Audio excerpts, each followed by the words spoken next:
VKR TV VKR voice ఇదే నిజం. మళ్ళీ ఒక మంచి ముచ్చటెత్తుకొచ్చిన కేజ్రీవాల్కు బెయిల్ మంజూరైంది.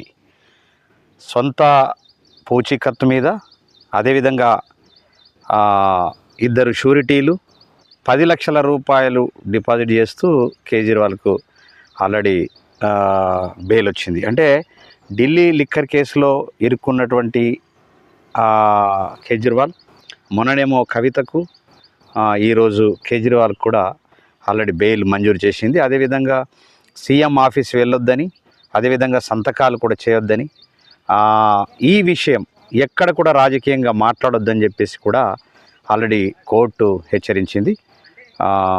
అది ఆయన ఏమంటారంటే, కేజ్రీవాల్ ఎట్టి పరిస్థితులలో నేను నిర్దోషిని ఖచ్చితంగా నిరూపించుకుంటా అని చెప్పేసి ఆయన ఆల్రెడీ చెప్తా ఉన్నాడు.